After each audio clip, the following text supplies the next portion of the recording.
So, I know it's been a while. I mean, if we count nearly 4 years as a while, it has been some time. But as I had been waiting for the new year to arrive, I felt my fingers burning with the itch to create. And so, it is with great joy that I start up inside the spectacle once again.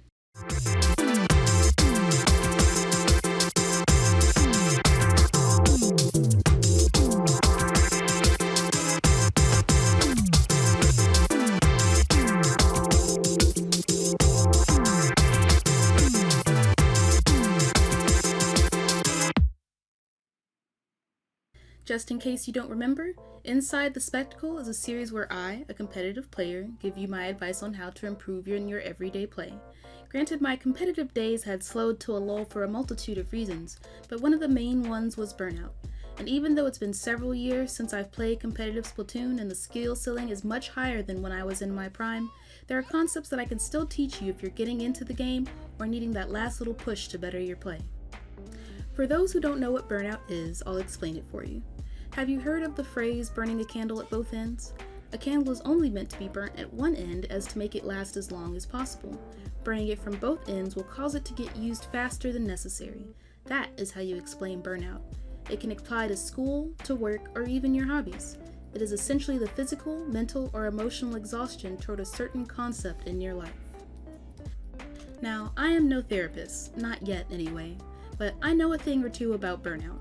I want to share my experiences with y'all so that you not only can keep a positive attitude about Splatoon, but other things as well.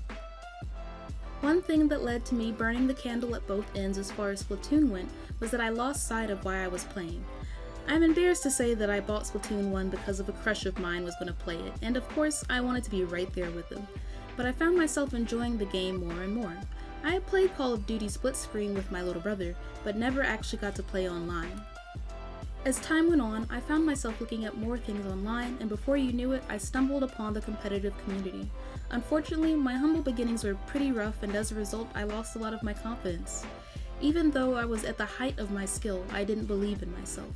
And because I didn't believe in myself, I didn't participate in the main purpose of the game, to have fun. Some signs of burnout can include anxiety, detachment, or a loss of purpose. While these mainly apply to work, these can also apply to things you enjoy. I had immense anxiety about my play and how it was perceived. I suffered heavily from imposter syndrome. I felt detached from just having fun in the game to the point where if I was just twinning with friends, I would take things too seriously. And I did lose my purpose. I wasn't playing the game to have fun. I was playing because I didn't want to let people down and see me as some sort of fraud.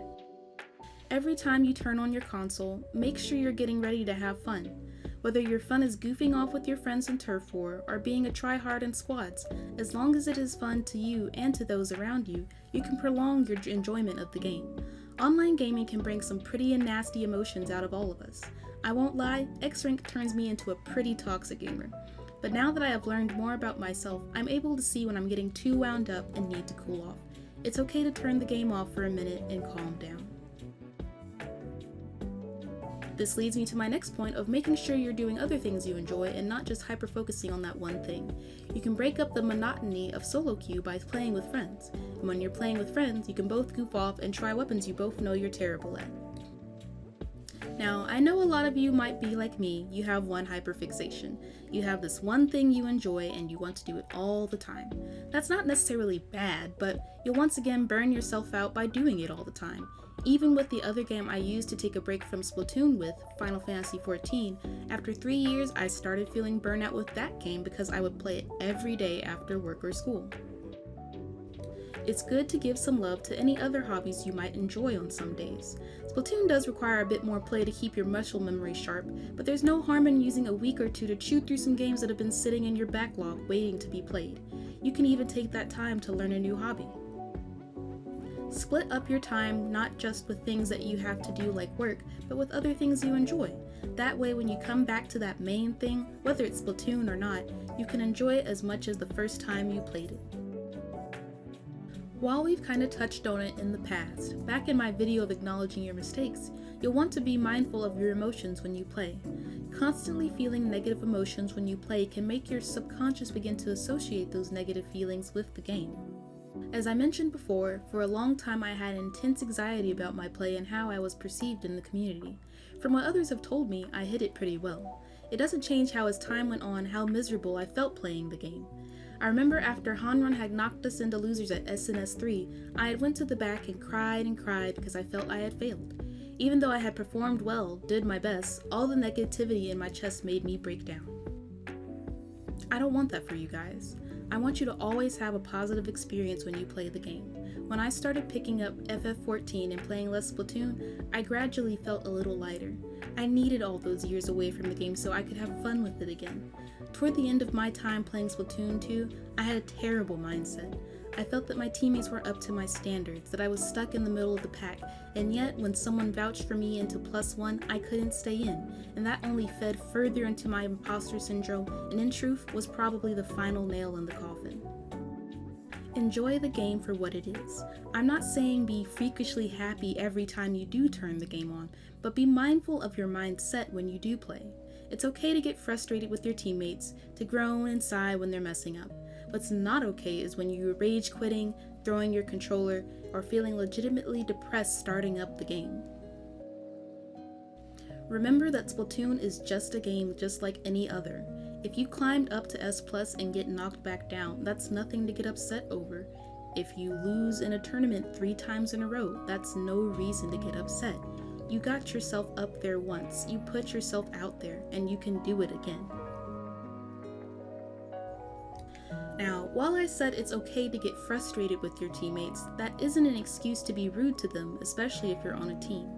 You are a human being capable of reasonable communication and can talk out your problems with them. My last point is not letting others' negative opinions deter your enjoyment. I say this from my own experience how one old teammate single-handedly killed my confidence and enjoyment of the game, making me miserable all through what was to be the height of my skill. Sometimes I wish I had a time machine to go back and encourage myself to not listen to the mean words said to me back then. Whether it's someone making fun of your skill because of your race or ethnicity, for making fun of you for your gender or sexuality, don't let them steal your joy. Sometimes it's not even direct attacks on your character that can get you down, but someone can even attack themselves and bring you down. Confrontation does not always have to be loud and fighting with one another. You can communicate peaceably with someone, saying, "Hey, I really enjoy playing with you, but some of the things you say when we play really get me down. Could you stop?" And if they refuse to stop, you can leave. You don't have to sit there and remain miserable. A simple, "Hey, it's been fun, but I'm gonna go," is all you need. Hopefully it doesn't come to that, but people are more willing to talk than you might think. Wrapping this up, I hope you found this helpful. Before we sign off, let's do a quick review. Don't lose sight of your purpose.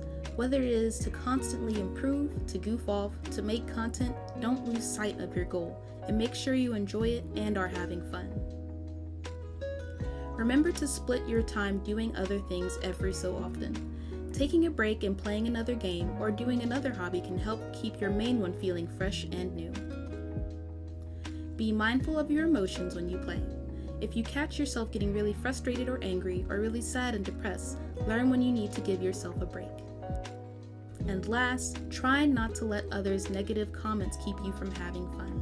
Talk it out if you can, but also be okay with walking away. I know in the past we haven't always talked about our feelings, but esports can get just as emotional as any other sport.